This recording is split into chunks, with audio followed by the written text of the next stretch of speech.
Video کو like کر کے آگے شیئر ضرور کر دینا۔ اچھی طرح یاد رکھیں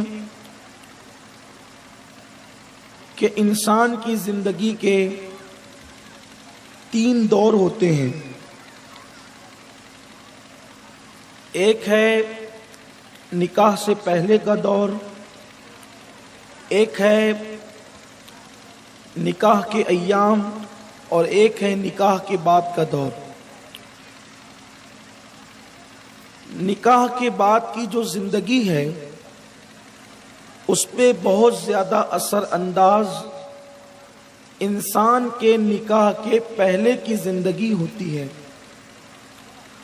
اگر نکاح سے پہلے انسان چاہے وہ مرد ہو یا عورت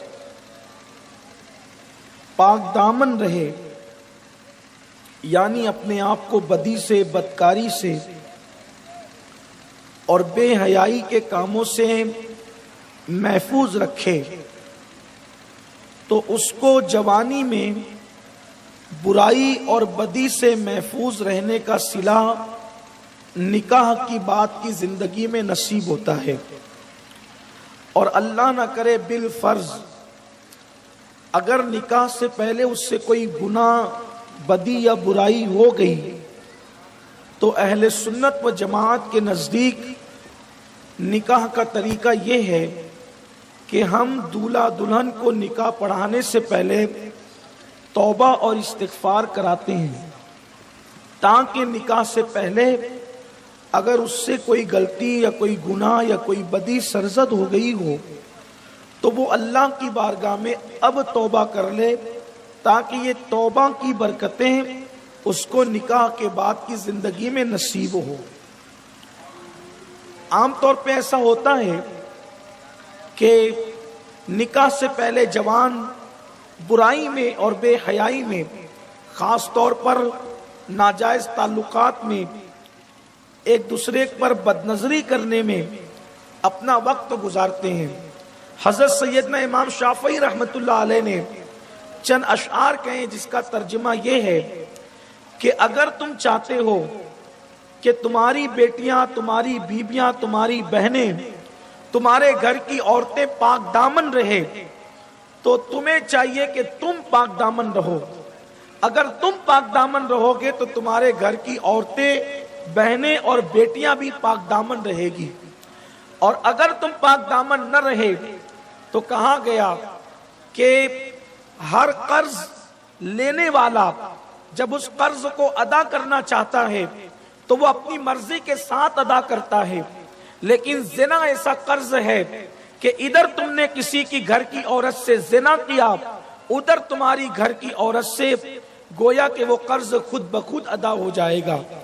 اس کا مطلب یہ ہے، یہ بالکل مثال پھٹ بیٹھتی ہے کہ شیشے کے گھر میں بیٹھ کر اگر لوگ کسی کے مٹی کے گھر پہ پتھر پھینکتے ہیں تو اس کے مٹی کا مکان ٹوٹے یا نہ ٹوٹے، لیکن شیشے کے گھر میں بیٹھ کر پتھر پھینکنے والوں کا مکان خود بخود چکنا چور ہو جاتا ہے۔ یہاں پہنچ کر ایک باغیرت بھائی، یہاں پہنچ کر ایک باغیرت شوہر، یہاں پہنچ کر ایک باغیرت بیٹا اس منزل پر پہنچ کر کے فکر مند ہو جاتا ہے کہ اگر میں نے اپنی بہن کی عزت کو تحفظ دینا ہے تو مجھے کسی کی بہن کی عزت کو محفوظ رکھنا ہوگا، اگر میں نے کسی کی اپنی بیوی کی عزت کو تحفظ دینا ہے تو مجھے کسی کی بیوی کی عزت کو تحفظ دینا ہوگا۔ یہی اسلام کا وہ خوبصورت قانون ہے، یہی اسلام کا وہ خوبصورت معیار ہے۔ اللہ اکبر، جو کسی کی عورت، بہن، بیٹی، ماں، بیوی کی عزت کو تحفظ فراہم کرتا ہے۔ ممکن ہے یہاں پہنچ کر کچھ لوگوں کے ذہن میں یہ بات آ رہی ہوگی کہ اگر ہم کسی کی گھر کی عورت پہ بدنظری کریں گے تو ہمارے گھر کی عورت پر بدنظری کیسے ہو سکتی ہے؟ ہم کسی کی عصمت کو تار تار کریں گے تو ہمارے گھر کی عورتوں کی عصمت تار تار کیسے ہو سکتی ہے؟ تو اس سلسلے میں ایک حدیث پاک سماعت کریں۔ اللہ کے حبیب، غیب دا نبی، مصطفیٰ کریم، رؤوف الرحیم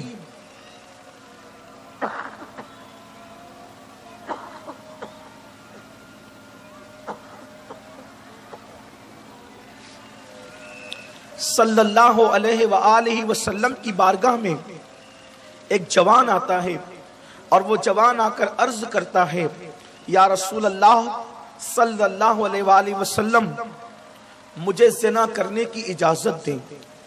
یقیناً یہ اس جوان کی جرأت کتنی بڑی تھی، بلکہ اگر حدیث کو آپ گہرائی کی نظر سے دیکھیں تو پتہ چلتا ہے کہ وہ حالات کے آگے کتنا مغلوب تھا، وہ اپنے جذبات کے آگے، اپنی خواہشات کے آگے کتنا مغلوب تھا، کس قدر اس پر اس کی شہوت غالب تھی، کس قدر اس کی خواہشات غالب تھی، کس قدر اس کے اندر گناہ کا جذبہ کا غلبہ تھا کہ آج ایک انسان، ایک جوان کسی مسجد کے امام سے یہ بات نہیں کر سکتا، لیکن اس جوان کے اندر گناہ کی خواہشات کتنی انگڑائی لے رہی تھی کہ اس نے ہمت کر کے یہ بات مسجد کے صرف امام سے نہیں بلکہ امام الانبیاء سے کیا، سید الانبیاء سے کیا، مصطفیٰ جان رحمت صلی اللہ علیہ وآلہ وسلم سے اس نے کہا کہ یا رسول اللہ آپ مجھے زنا کرنے کی اجازت دیں۔ حالانکہ کوئی مذہب دنیا میں ایسا نہیں ہے جس مذہب میں زنا کرنے کی اجازت ہو، ہر مذہب میں زنا کو برا جانا گیا ہے، اور زنا وہ گندگی ہے، پاپ وہ گندگی ہے، بدی وہ گندگی ہے کہ اللہ اکبر انسان کے جسم پہ نجاست لگ جائے تو چند چلو پانی سے اس کو دھلا جا سکتا ہے، لیکن زنا وہ بدترین گناہ ہے جب کوئی بندہ زنا کرتا ہے اور اس کے دل پر زنا کے گناہ کے دھبے لگتے ہیں، اگر وہ 7 سمندروں کے پانی سے غسل کر لے تو اس کے دل پر جو گناہ کا دھبا لگا ہے 7 سمندروں کا پانی بھی اس کے دل پہ لگے ہوئے گناہ کے دھبے کو دھل نہیں سکتا۔ اور اللہ اکبر بعض گناہ ایسے ہیں کہ جو فوراً معاف کر دیے جاتے ہیں، بعض گناہ ایسے ہیں جو توبہ کی برکت سے معاف کر دیے جاتے ہیں، لیکن زنا وہ گناہ ہے کہ جس کی سزا انسان کو اس کی نسلوں تک ملتی رہتی ہے اور اس کی نسلیں پریشان رہتی ہے۔ بہت سارے لوگ کہتے ہیں مولانا میں نے کیا گناہ کر دیا، میں تو نماز بھی پڑھ رہا ہوں، ہر سال عمرہ بھی کرتا ہوں، میں تو حج بھی کر چکا ہوں، زکوٰۃ بھی دے رہا ہوں، لیکن پریشان رہتا ہوں۔ ممکن ہے اس کے خاندان میں اوپر اس کے باپ داداؤں نے کسی کی عصمت کو تار تار کیا تھا جس کی نحوست آج تک ان کی اولاد کو پہنچ رہی ہے، اور اللہ اکبر ان کو بے چین اور بے قرار کر رہی ہے۔ کسی نے کہا تھا لمحوں کے گناہوں نے صدیوں کی سزا پائی، یہی معاملہ انسانوں کے ساتھ ہوتا ہے۔ جوانی میں گناہ کرنا بہت اچھا لگتا ہے، لیکن جوانی کے جذبات میں بہ کر گناہ کرنے والوں سے میں پوچھنا چاہتا ہوں، اپنی اولاد کا بھلا چاہنے والوں، اپنی نسلوں کا بھلا چاہنے والوں، اپنے خاندان کا بھلا چاہنے والوں، مجھے بتاؤ 2 منٹ کی لذت کے لیے، لمحے بھر کی لذت کے لیے تم اپنی دنیا بھی تباہ کر رہے ہو، تم اپنی آخرت بھی تباہ کر رہے ہو، اپنی نسلوں کی آخرت بھی تباہ کر رہے ہو، اپنے نسلوں کی دنیا کی خوشیوں کو بھی چھین رہے ہو۔ اس لیے یاد رکھنا اسلام نے گناہ کو اور زنا کے خاتمے کے لیے نکاح کو عام کرنے کا حکم دیا ہے۔ میرے آقا مصطفیٰ جان رحمت صلی اللہ علیہ وآلہ وسلم نے فرمایا نکاح کو اتنا آسان کر دو کہ زنا کرنا مشکل ہو جائے، نکاح کو عام کرو، نکاح کی کثرت کرو تاکہ زنا کا خاتمہ ہو جائے۔ مگر افسوس حالات کی ستم ظریفی، لوگوں کے ظلم، لوگوں نے نکاح میں ایسی رسومات کو قائم کر دیا، اب نکاح کرنا مشکل ہو گیا اور لوگوں کے لیے زنا کرنا آسان ہو گیا۔ اس کے ذمہ دار کہیں نہ کہیں ہم ضرور ہیں۔ میرے آقا صلی اللہ علیہ وسلم کے دیوانوں، میں نے بہت طویل گفتگو نہیں کرنا، جلدی سے اشارے دے کے آگے بڑھنا چاہتا ہوں تاکہ نکاح کی تقریب جلد سے جلد جو ہے تکمیل کو پہنچے اور آگے کا پروگرام آپ سماعت کر سکیں۔ وہ جوان اللہ کے رسول کے پاس کہتا ہے کہ یا رسول اللہ آپ مجھے زنا کرنے کی اجازت دیں۔ محفل میں جو صحابہ تھے وہ غصے میں آ گئے، کسی نے تلوار نکال لی، اس ظالم کی گردن اڑا دیں گے، اس نے ہمارے نبی سے ایسا سوال کیوں کیا؟ مگر قربان رحمت للعالمین کی رحمت للعالمینی پر، حضور کے اخلاق پر، حضور کے کردار پر، حضور کی امت سے محبتوں پر، حضور کی امت سے شفقتوں پر، ہائے ہائے آنے والا زنا کی اجازت مانگتا ہے، لوگوں کی تلواریں نکل جاتی ہے، مگر اللہ کے رسول صلی اللہ علیہ وآلہ وسلم جس نے یہ پیغام دیا، گناہ سے نفرت کرو، گناہگار سے نفرت مت کرو، مرض سے نفرت کر سکتے ہو لیکن مریض سے نفرت مت کرو۔ اللہ کے حبیب، غیب دا نبی، ہم سب کے آقا و مولا، ہماری آنکھوں کی ٹھنڈک مصطفیٰ جان رحمت صلی اللہ علیہ وآلہ وسلم نے تلوار نکالنے والے صحابہ سے فرمایا، یہ بات مجھ سے کرتا ہے، جذبات میں تم کیوں آتے ہو؟ اس کے بعد میرے نبی نے اس جوان سے کہا، اے جوان، کیا تو اس بات کو پسند کرتا ہے کہ کوئی تیری ماں کے ساتھ زنا کرے؟ اس نے بہت جذباتی کیفیت میں کہا، چونکہ ماں کی بات ہو رہی تھی، اس نے کہا نہیں یا رسول اللہ، میں یہ پسند نہیں کرتا کہ کوئی میری ماں کے ساتھ زنا کرے۔ پھر میرے کریم آقا نے فرمایا، کیا تو یہ پسند کرتا ہے کہ کوئی تیری بہن کے ساتھ زنا کرے؟ اس نے کہا نہیں یا رسول اللہ، میں یہ بھی پسند نہیں کرتا۔ پھر میرے سرکار نے فرمایا، تیری بیٹی اور تیری بیوی کے ساتھ کوئی زنا کرے، کیا تو اس کو پسند کرے گا؟ تو اس نے کہا نہیں یا رسول اللہ۔ تو میرے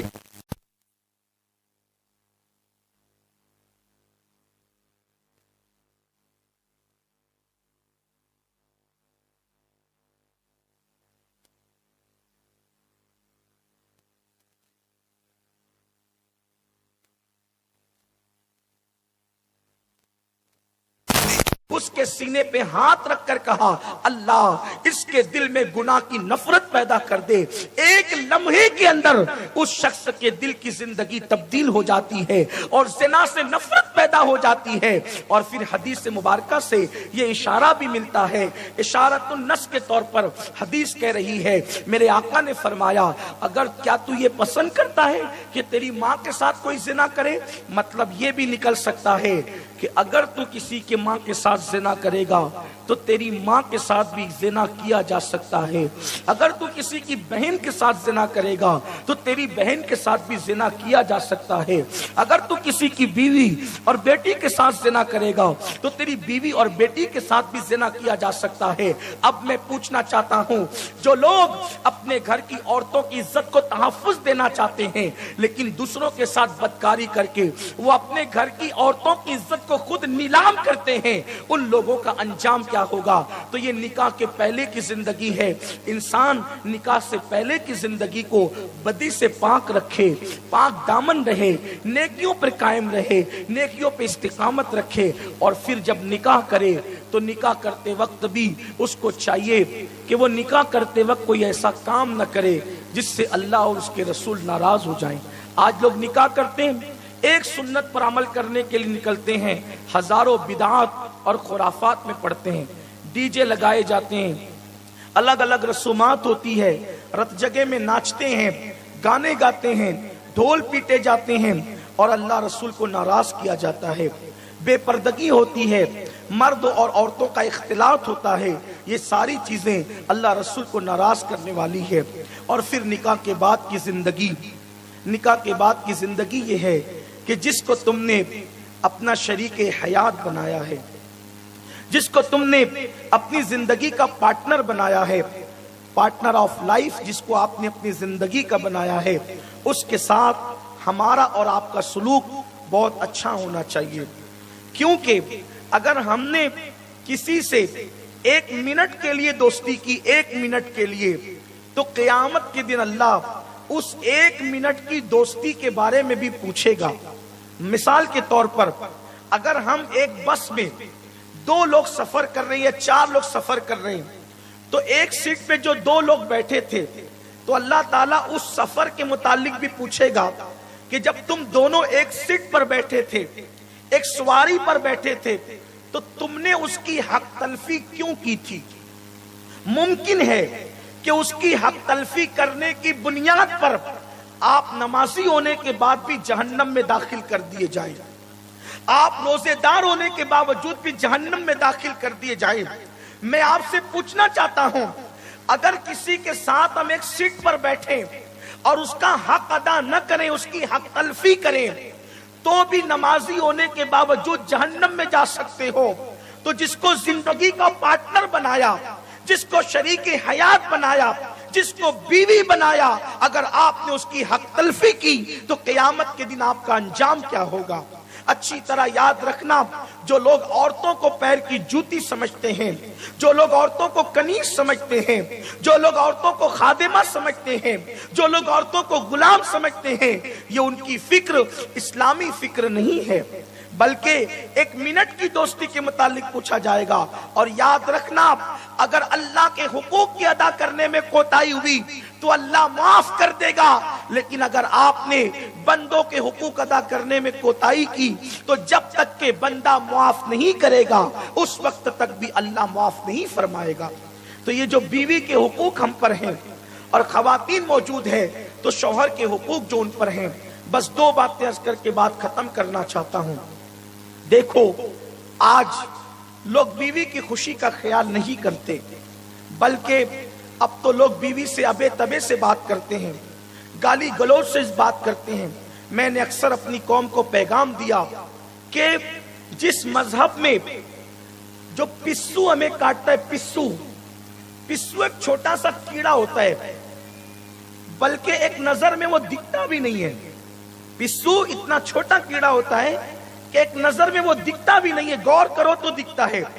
حدیث کی مشہور کتاب ہے الترغیب والترہیب، الترغیب والترہیب میں یہ حدیث موجود ہے کہ اگر کسی نے پسو کو بھی گالی دی ہے تو قیامت کے دن اللہ اس کے متعلق بھی تم سے سوال فرمائے گا۔ تو جب پسو کو گالی دینا جائز نہیں ہے تو اپنی بیوی کو گالی دینا کیسے جائز ہو سکتا ہے؟ یہ جو ماں بہن کی گالیاں نکالتے ہیں لوگ، قیامت کے دن وہ اپنا انجام تو سوچیں۔ یہ نکاح کھیل تماشا نہیں ہے، یہ نکاح صرف نفسانی خواہشات کی تسکین کا ذریعہ نہیں ہے، بلکہ نکاح وہ ہے دو اجنبی دلوں کا ملاپ، دو دوریوں کا قرب، دو ہجروں کا وصل میں تبدیل ہونا، دو دلوں کا آپس میں قریب ہونا، دونوں کا ایک دوسرے کے حقوق کو ادا کرنا، دو خاندانوں کا ایک دوسرے کے ساتھ ملنا، دونوں کے ایک دوسرے کے حقوق ادا کرنا، یہ اسلامی نکاح ہے۔ اور جگہ نکاح کا تصور الگ ہے، مسلمانوں کے یہاں نکاح کا تصور الگ ہے۔ دیکھو، نکاح کا تصور ہمارے یہاں کتنا خوبصورت ہے۔ حضور علیہ السلام کی ایک بیوی ہے جن کا نام ہے حضرت صفیہ۔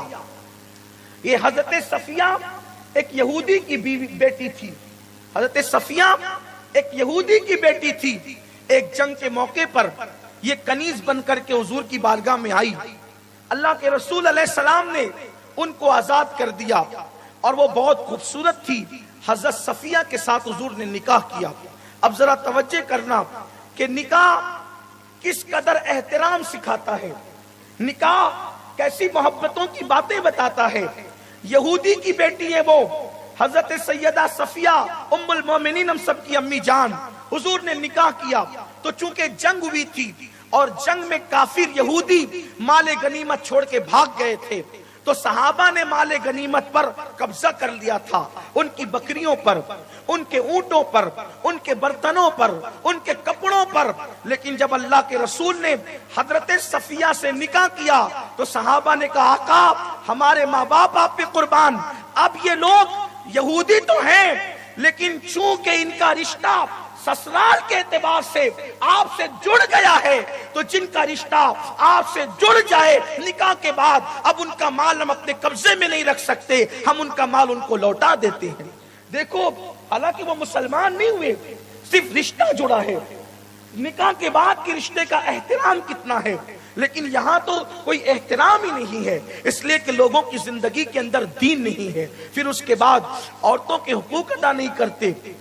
اللہ کے رسول علیہ السلام نے اپنی بیویوں کے ساتھ سلوک کیسا کیا، اپنی بیویوں کے ساتھ سلوک کیسا کیا، بہت مشہور سی حدیث پاک ہے۔ عید کا دن تھا، عید کے دن اس زمانے میں حبشی لوگ کچھ کھیل اور کرتب دکھانے کے لیے آتے تھے، جیسے کہ ہمارے یہاں لوگ بانا گھماتے ہیں یا پہلے گھماتے تھے ابھی پتہ نہیں، پھر اس کے بعد کچھ کشتی کے وہ کرتب دکھاتے تھے، ابھی کا کیا حال ہے نہیں پتا۔ ابھی تو سب کی چھٹی ہو گئی، بانا بھی گیا، کشتیاں بھی گئی، ورزش بھی گئی، اب ساری جگہوں جو ہے وہ موبائل نے لے لیا ہے۔ اب موبائل سے فرصت ملے تو دوستوں کو ٹائم دیں، موبائل سے فرصت ملے تو بچوں کو ٹائم دیں، موبائل سے فرصت ملے تو بیوی کو ٹائم دے، موبائل موبائل موبائل۔ اب تو حالات یہ ہے کہ آدمی سامنے بیٹھا ہوتا ہے اور جناب موبائل ہی چیک کرتے رہتے ہیں۔ انسان کی اہمیت ختم ہو گئی، موبائل کی اہمیت بڑھ گئی۔ مولا کائنات نے فرمایا چیزیں استعمال کے لیے ہوتی ہے اور انسان محبت کے لیے ہوتا ہے۔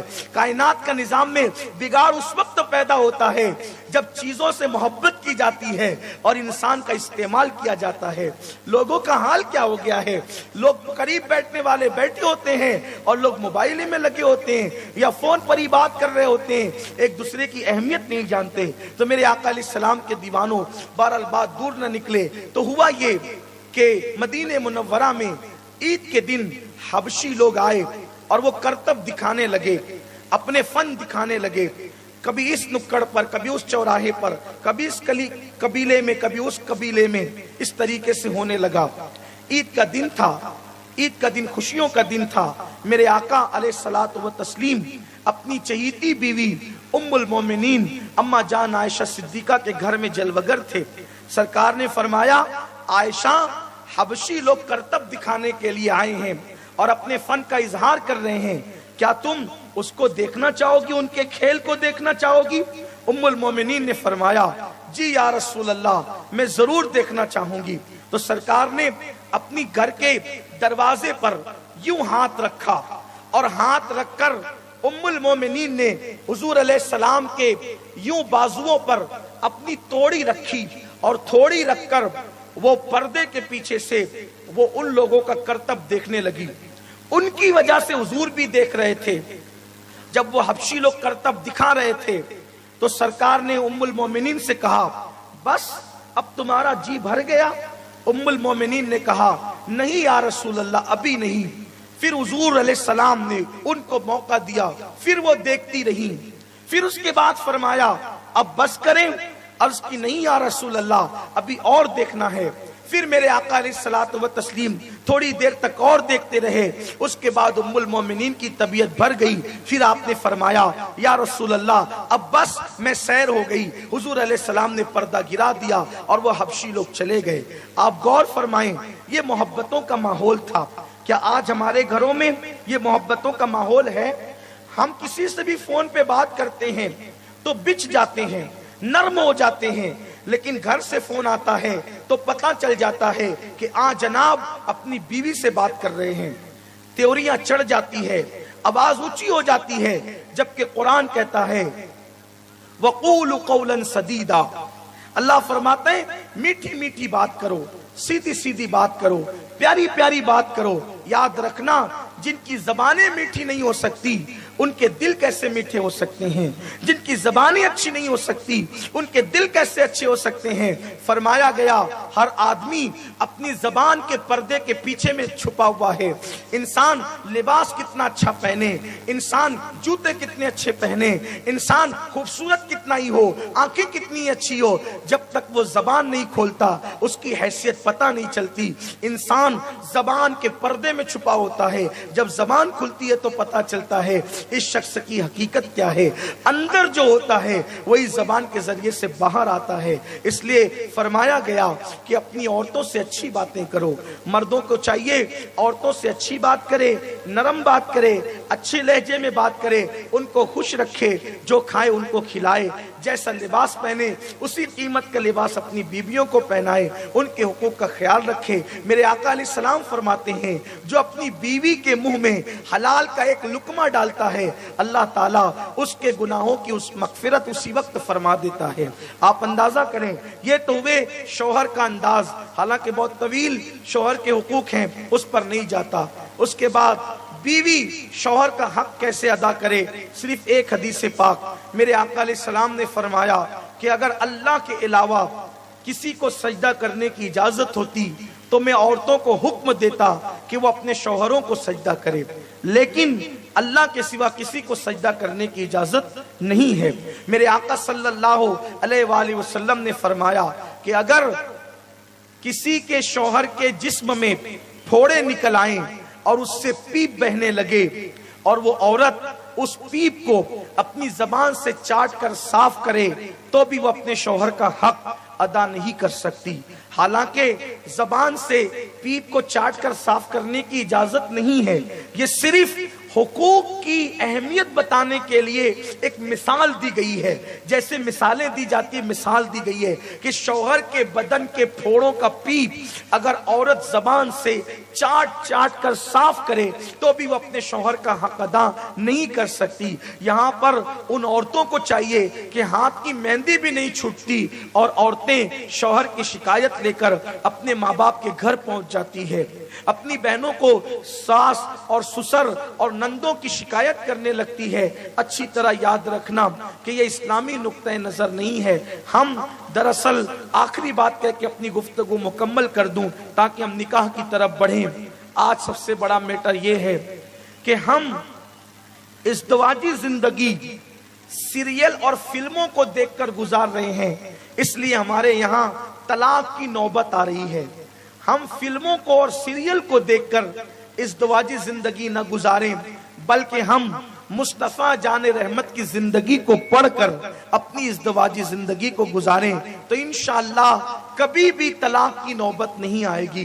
سیریل والوں کی زندگی 3-4 گھنٹے کی ہوتی ہے، اپنی زندگی 3-4 گھنٹے کی نہیں ہے۔ اس لیے قوم کی بیٹیوں کو میرا پیغام یہ ہے، سیریل دیکھ کر ساس کے ساتھ سلوک کرنا مت سیکھو، سیریل اور فلمیں دیکھ کر نندوں کے ساتھ اور شوہر کے ساتھ سلوک کرنا مت سیکھو۔ اگر سلوک کرنا سیکھنا ہے تو ام المومنین عائشہ کو دیکھ کر کے گھریلو زندگی سیکھو، ام المومنین حضرت خدیجہ کو دیکھ کر کے گھریلو زندگی سیکھو، ام المومنین حضرت صفیہ کو دیکھ کر کے گھریلو زندگی سیکھو، ام المومنین حضرت جویریہ کو دیکھ کر کے اپنی گھریلو زندگی سیکھو، ام المومنین حضرت زینب اور ام سلمہ کو دیکھ کر کے اپنی ازدواجی زندگی کا طریقہ سیکھو۔ اور مردوں کو چاہیے کہ وہ ہیرو اور سیریل کے اداکار کو اپنے لیے آئیڈیل بنانے کی بجائے اللہ کے نبی کی زندگی کو آئیڈیل بنائیں، کہ جس نبی کے بارے میں امہات المومنین فرماتی ہیں کہ جب ہم بیمار ہو جاتی تھیں تو حضور علیہ السلام ہمارے گھر میں آ کر کے آٹا اپنے ہاتھوں سے گوندتے تھے اور روٹیوں کے جو ہے وہ آٹے کے ٹکڑے بنا کر ہمارے سامنے رکھتے تھے اور ہمارے کام کو آسان کر دیتے تھے۔ افسوس کی بات یہ ہے کہ آج کیا کسی گھر کے اندر اس طرح کا ماحول ہے؟ اگر نہیں ہے تو پھر گھر جہنم کدا ہی بنے گا، جنت نشان نہیں بن سکتا۔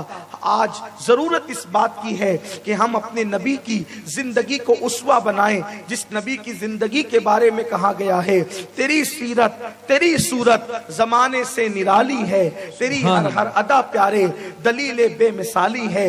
ازدواجی زندگی اگر سیکھنا ہے تو اللہ کے نبی مصطفیٰ جان رحمت صلی اللہ علیہ وآلہ وسلم سے سیکھو۔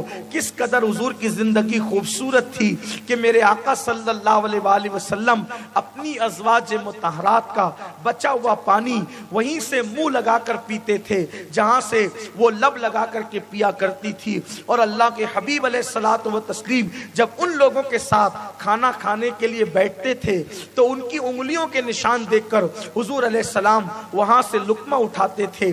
آپ غور کریں، اللہ اکبر، ہم اپنا بچا ہوا پانی اپنی بیوی کو تو پلا دیتے ہیں لیکن اس کا بچا ہوا پانی پینے میں ہم اپنی توہین سمجھتے ہیں۔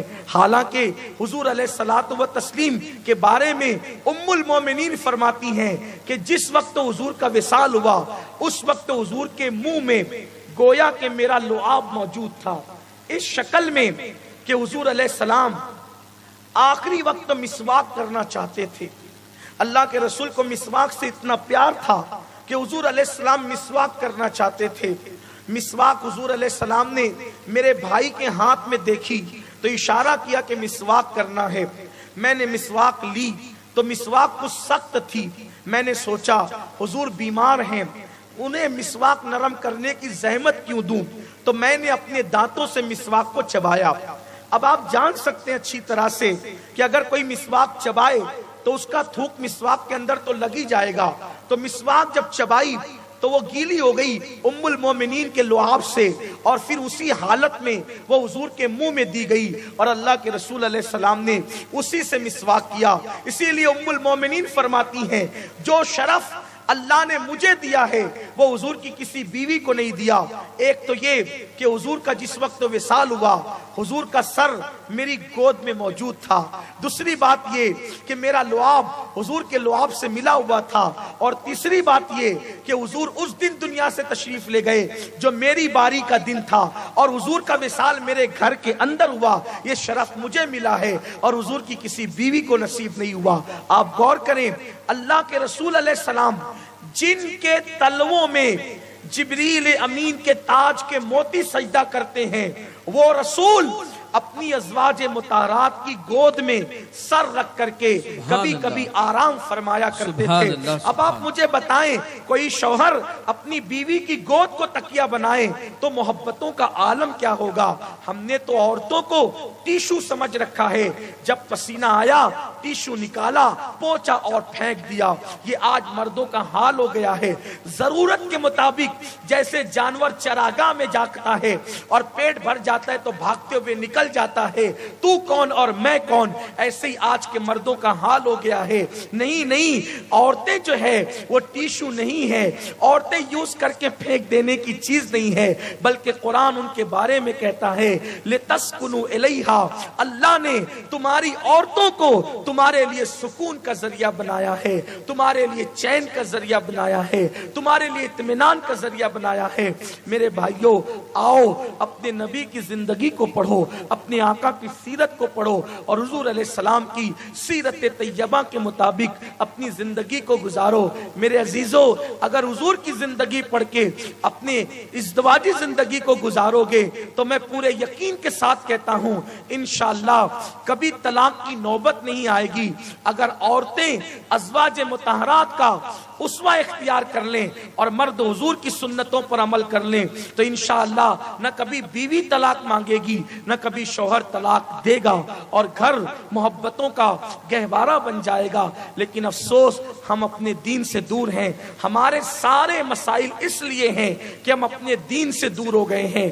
دوسرے لوگ مذہب اسلام کو پڑھ کر اس پر عمل کر رہے ہیں اور مسلمان اپنے مذہب کی تعلیمات سے دور ہوتے جا رہے ہیں. یاد رکھنا, اسلام سے جتنا دور ہوتے جاؤ گے اتنا ہی مصیبتوں میں پھنستے جاؤ گے. آؤ اسلام سے قریب آئیں. وہ اسلام جس نے غلاموں کو آقا بنا دیا, جس نے منگتوں کو سلطان بنا دیا, جس نے گداؤں کو بادشاہ بنا دیا, جس نے بھکاریوں کو داتا بنا دیا, جس نے ذلیلوں کو عزت دار بنا دیا, جس نے گمراہوں کو آسمان ہدایت کا تارا بنا دیا, جو خود نہ تھے جو راہ پر اوروں کے ہادی بن گئے. کیا نظر تھی جس نے مردوں کو مسیحا کر دیا. اللہ اکبر, ایک عرب نے آدمی کا بول بالا کر دیا. خاک کے ذروں کو ہم دوش سریا کر دیا, جو نہ تھے خود راہ پر اوروں کے ہادی بن گئے. کیا نظر تھی جس نے مردوں کو مسیحا کر دیا. میرے آقا علیہ السلام کے دیوانوں, اسلام کے قریب آؤ, دین پڑھو, دین پر عمل کرو. دین پسند مت بنو صرف, بلکہ دین پابند بنو, تاکہ دنیا میں بھی سکون ملے, قبر میں بھی سکون ملے اور آخرت میں بھی سکون ملے. اللہ کی بارگاہ میں دعا ہے کہ اللہ سب سے پہلے مجھے اور آپ سب کو عمل کی توفیق عطا فرمائیں. اور میں دعا کرتا ہوں کہ فیمس سنجری گروپ کے جو جوان ہیں, انہوں نے بہت بڑا کارنامہ انجام دیا ہے کہ 11 غریب بچیاں کو دلہن بنایا. اللہ سے دعا کرتا ہوں انہوں نے غریبوں کی بیٹیوں کو دلہن بنایا, اللہ ان کی زندگیوں کو دلہن کی طرح سجا دے. اور جن لوگوں نے ان کا تعاون کیا, جس طرح بھی کیا, اللہ سب کو بہتر جزا اور بہتر صلہ عطا فرمائے. آئیے تقریب نکاح میں تمام دولہا حضرات سے گزارش کرتا ہوں کہ وہ میرے ساتھ کلمہ شریف بھی پڑھ لیں, اور اللہ توفیق دے تو آپ بھی پڑھ لیں توبہ کی نیت سے. پھر انشاءاللہ تقریب نکاح. مجھ سے فرمائش کی گئی ہے کہ ایجاب و قبول سے پہلے جو ایک چھوٹی سی بات نامکمل رہی گئی اس کو مکمل کروں, اس کو کر دے, پھر اس کے بعد نکاح کا خطبہ پڑھتا ہوں. اگر کسی کو تقدیر کی وجہ سے اس کی بیوی تھوڑی ٹیڑھی ترچھی مل جائے تو اس نے کرنا کیا کرنا چاہیے اس کو؟ ایک بات تو پہلے آپ سمجھ لیں کہ محدث صاحب ہو کہ مفتی صاحب ہو کہ ولی صاحب ہو، کہ حافظ صاحب ہو، کہ امام صاحب ہو، کہ لیڈر صاحب ہو، ایم ایل اے صاحب ہو، ایم پی صاحب ہو، ڈاکٹر صاحب ہو، وکیل صاحب ہو یا جج صاحب ہو، کسی کی بھی بیوی کبھی سیدھی نہیں ہوتی. یہ بات ہمیشہ یاد رکھیں. یہ بات عورتیں سن رہی ہے تو وہ برا نہیں مانے، آگے پہلے میری گفتگو آخری تک سنیں. کبھی کبھی لوگ دو چار جملے سن کے واویلا کرتے ہیں، یہ کہہ دیا یہ کہہ دیا. ارے آخری تک پہلے سن لیں کہنا کیا چاہتے ہیں. کبھی کسی کی بیوی سیدھی نہیں ہوتی. کیوں؟ کیونکہ اللہ نے فرمایا کہ ہم نے عورتوں کو ٹیڑھی پسلی سے پیدا کیا. اب ظاہر سی بات ہے کہ جب اللہ خود بنانے والا کہہ رہا ہے کہ ہم نے انہیں ٹیڑھی پسلی سے پیدا کیا تو سیدھی بیوی ڈھونڈنے کیوں نکلتے ہو؟ ملے گی نہیں. عورت تو سیدھی ہے ہی نہیں، کسی دور کی عورت سیدھی نہیں ہے. کیونکہ جو اللہ نے کہہ دیا ہم اللہ کی مانیں گے، ملا کی تو نہیں مانیں گے نا. ایک بیوی عورت سیدھی نہیں ہو سکتی کیونکہ اس کو بنایا اللہ نے پسلی سے، اور پسلی کوئی سیدھی نہیں ہوتی. آپ دیکھ لیں ٹیڑھی ہوتی ہے، لیکن پسلی ٹیڑھی ہوتی ہے مگر آپ کی ہوتی ہے. بات خاص یہ ہے، پسلی ٹیڑھی ہوتی ہے مگر ہوتی ہے آپ کی. اور جو چیز اپنی ہوتی ہے وہ پھر کیسی بھی ہو وہ نکال کے پھینکی نہیں جاتی بلکہ اس کو رکھ کر کے نبھایا جاتا ہے. اسی لیے اللہ کے رسول علیہ السلام نے فرمایا، اللہ کے رسول علیہ السلام نے فرمایا عورتیں ٹیڑھی پسلی سے بنی ہے، اس کو سیدھا کرنے مت جانا. بھئی جس کو اللہ نے ٹیڑھا بنایا اب اس کو سیدھا کرنے جاؤ گے تو وہ سیدھی تو نہیں ہوگی، البتہ وہ ٹوٹ جائے گا. پسلی کی ہڈی سیدھی نہیں ہو سکتی. ارے کتے کی دم جو ہوتی ہے نا وہ نرم ہوتی ہے اگر ٹیڑھی ہوتی ہے. انسان کی پسلی تو سخت ہو کر ٹیڑھی ہوتی ہے، تو جو نرم ہو کر کے کبھی سیدھی نہ ہو سکے وہ سخت ہو کر کے کیسے سیدھی ہو سکتی ہے؟ یہ بات ہے. تو حضور نے فرمایا اس کو سیدھا کرنے مت جانا، وہاں بکراتی کرنے کی اجازت نہیں ہے. حضور نے کہا سیدھا کرنے مت جانا ورنہ تو توڑ دے گا، اور توڑنے ہی کو طلاق کہتے ہیں. تو سیدھا نہیں کرنا، جیسی ٹیڑھی ہے ویسی ٹیڑھی سے نبھا کرنا ہے، پیار پیار سے، محبت محبت سے. اگر وہ منہ چلائے آپ نے ہنس دینا ہے، آپ نے نکل جانا ہے، مسکرا دینا ہے. اس لیے کہ اللہ کے رسول نے فرمایا سب سے بڑا پہلوان کون ہے؟ صحابہ نے عرض کی یا رسول اللہ سب سے بڑا پہلوان وہ ہے جو سب کو پچھاڑ دے اور وہ کسی کو پچھاڑ نہ سکے. جو سب کو پچھاڑ دے وہ اور اس کو کوئی پچھاڑ نہ سکے. سرکار نے فرمایا نہیں، جو سب کو پچھاڑ دے اور اس کو کوئی پچھاڑ نہ سکے وہ بڑا پہلوان نہیں ہے، بلکہ جو اپنے غصے کو پی جاتا ہے وہ سب سے بڑا بہادر اور پہلوان ہے. اب پتا چلا بہادر لوگ کون ہیں؟ جو غصہ پی جاتے، جو غصے میں تھر تھر کانپے، آنکھیں نکالے، مار ٹھوک کرے اور ضرابہ یضربو کی گردان پڑنے لگے، وہ لوگ بہادر نہیں ہیں، بلکہ عفو در گزر سے جو کام لے وہ لوگ بہادر اور پہلوان ہے. ایسے ہی ہوا. ایک بزرگ تھے بہت بڑے، حضرت سیدنا شیخ ابو الحسن خرقانی. یہ شیخ ابو الحسن خرقانی کون ہیں؟ ان کو پہلے آپ سمجھ لیں. یہ شیخ ابو الحسن خرقانی وہ ہیں کہ جب محمود غزنوی نے جب ہندوستان پر کئی حملے کیے،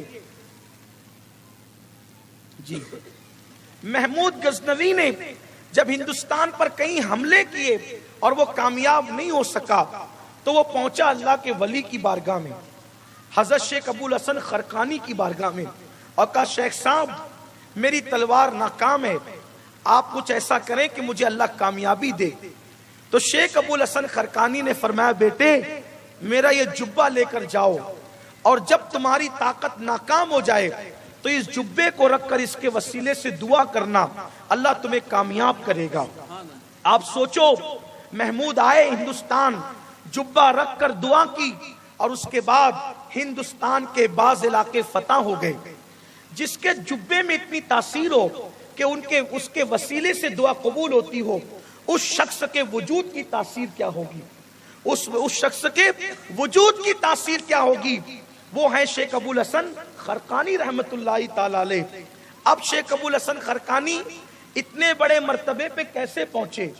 ہوا یہ کہ ایک بہت بڑا فلسفی تھا، دنیا کا ایجوکیٹڈ انسان، بہت پڑھا لکھا انسان تھا۔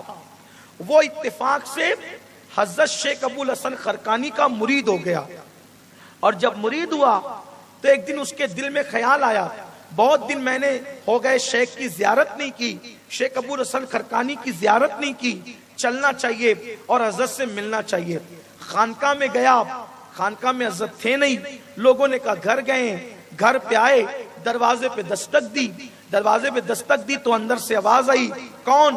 تو کہا میں فلاں فلسفی ہوں، حضرت کا مرید ہوں، کیا شیخ ابو الحسن خرقانی ہیں؟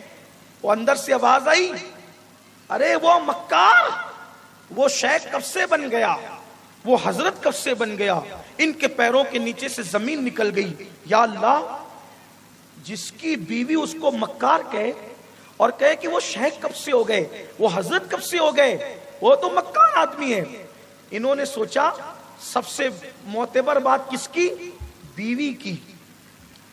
ابھی یہ بندہ پہلی دنیاوی پڑھا لکھا تھا، جلدی سے اللہ والوں کو مانتا نہیں تھا، ایک ہی کو مانا تھا۔ اب اس میں بھی گھر سے اس طرح کی بات آئی، دور ایک دوسرا مرید کھڑے رہ کر یہ منظر دیکھ رہا تھا، اس فلسفی کو بلایا کہ ادھر آؤ، ادھر آؤ۔ وہ آیا، کہا کہ تو ٹینشن مت لے، فکر مت کر، حضرت جنگل گئے ہوئے ہیں لکڑیاں کاٹنے کے لیے، گھر کے لیے، ابھی آتے ہوں گے، مل لینا، پریشان مت ہو۔ لیکن اللہ والے بھی اللہ والے ہوتے ہیں، پیر روشن ضمیر ہوتا ہے، پیر روشن ضمیر ہوتا ہے۔ روزانہ شیخ ابو الحسن خرقانی اپنے گھر کی لکڑیوں کو، چولہے کی لکڑیوں کو سر پہ رکھ کے لاتے تھے، لیکن اس دن وہ فلسفی صاحب کو جو حضرت کی بیوی نے خطرناک ڈوز دے دیا تھا، تو اب کی مرتبہ حضرت آ رہے ہیں تو اس شان سے آ رہے ہیں کہ شیر پر بیٹھے ہوئے ہیں، آگے لکڑی کا گٹھا رکھا ہوا ہے اور سانپ کو ہاتھ میں چابک بنا رکھا ہے، شان سے چلے آ رہے ہیں۔ جب ان کو اس طرح آتے دیکھا تو وہ فلسفی سوچنے لگا، نہیں نہیں، میرے حضرت تو بہت صحیح ہے، اگر غلط ہوتے تو شیر پر بیٹھتے کیوں اور سانپ کو چابک کیوں بناتے؟ ان کی بیوی غلط ہے۔ آیا، پیر چومے، ہاتھ چومے، سرکار ایک بات کہنا چاہتا ہوں۔ کہا بولو حضرت، آپ کے گھر گیا تھا، آپ کی بیوی تو آپ کو مکار کہتی ہے اور کہتی وہ حضرت کب سے ہو گئے، وہ شیخ کب سے ہو گئے، وہ بزرگ کیسے ہو گئے، وہ تو مکار ہے مکار۔ حضرت اگر آپ نے یہ منظر نہ دکھایا ہوتا تو میں کبھی کسی ولی کا معتقد نہ رہ جاتا۔ حضرت آپ پہلا ایک کام کریں، اس بدبخت عورت کو اپنے گھر سے نکال دیں، اس کو طلاق دے دیں، ورنہ لوگ آپ سے بدزن ہو جائیں گے۔ شیخ ابو الحسن خرقانی نے مسکرا کے کہا، خاموش رہو، وہ میری بیوی ہے، وہ میری شریک حیات ہے، اور سنو یہ جو تم منظر دیکھ رہے ہو کہ میں شیر پہ بیٹھ کر اور سانپ کا چابک بناتا ہوں، یہ مرتبہ مجھے نماز روزوں کی وجہ سے نہیں ملا، میری بیوی کے ظلم پر میں نے صبر کیا، اللہ نے مجھے یہ مرتبہ سبحان اللہ، سبحان اللہ، یہ مقام عطا فرما دیا۔ سبحان اللہ، سبحان اللہ۔ جو نفل عبادتوں سے مرتبہ نہیں ملا، وہ بیوی کی تلخیوں پہ صبر کرنے سے ملا، یہ ہے۔ اور جو دوسری اور آخری بات اختتام کو پہنچتی ہے وہ یہ ہے کہ یاد رکھنا کہ جب بھی بیوی آپ کا دل دکھائے گی تو آپ کے مرتبے بڑھیں گے، اور اگر اللہ نہ کرے آپ سے بیوی کا دل دکھ جائے تو اس کے بھی مرتبے بڑھیں گے۔ ایک بزرگ تھے، ایک ولی تھے، ان کو لوگ حضرت رسول نما کہتے تھے۔ کیا کہتے تھے؟ حضرت رسول نما۔ یہ حضرت رسول نما کی کرامت یہ تھی کہ وہ جس کی بھی سفارش کر دیتے بارگاہ رسالت میں، اس بندے کو رسول اللہ کا دیدار ہو جاتا، حضور کی زیارت ہو جاتی۔ اب وہ سب کو زیارت کراتے تھے، جو آتا تھا سرکار رسول نما ہمیں زیارت کرائیں، وہ سفارش کرتے سرکار میں، خواب میں زیارت ہو جاتی، دعا کرتے زیارت ہو جاتی، نظر ڈالتے زیارت ہو جاتی۔ ایک دن ان کی بیوی نے کہا حضرت رسول نما سے، حضرت سب کو زیارت کراتے ہیں، مجھے بھی تو ایک دن زیارت کرائیں، حضور کی زیارت میں بھی کرنا چاہتی ہوں۔ انہوں نے کہا ٹھیک ہے، بہت اچھا، میں تمہیں زیارت کراتا ہوں۔ لیکن اس کے لیے ایسے سستی زیارت نہیں ہوگی، تمہیں اس کے لیے کچھ کرنا پڑے گا۔ اور کیا کرنا پڑے گا؟ کہا کہ جب تمہاری میری شادی ہوئی تھی تو شادی کے دن نکاح کا جوڑا جو تم نے پہنا تھا وہی جوڑا تم کو پہننا پڑے گا، اور اس دن جیسی چوڑیاں، جیسا سنگھار کیا تھا ویسے ہی سنگھار کرنا پڑے گا، تب تمہیں حضور کا دیدار ہوگا۔ اس نے سوچا چلے بھائی، بال سفید ہو گئے، بڑھاپے سے چہرے پہ جھریاں پڑ گئی، لیکن دیدار حضور کا جو کرنا ہے، عام طور پہ اس دور میں بھی اور ابھی بھی شادی کے جوڑے لوگ سنبھال کر رکھتے تھے۔ آپ کے یہاں بھی ہوں گے، جو نکاح کے ٹائم آپ نے پہنا ہوگا تو آپ کے گھر پہ بھی وہ شادی کا جوڑا سنبھال کے رکھا گیا ہوگا۔ یہ بڑی یادگار دن ہوتا ہے نا شادی کا دن، تو لوگ سنبھال کے رکھتے ہیں۔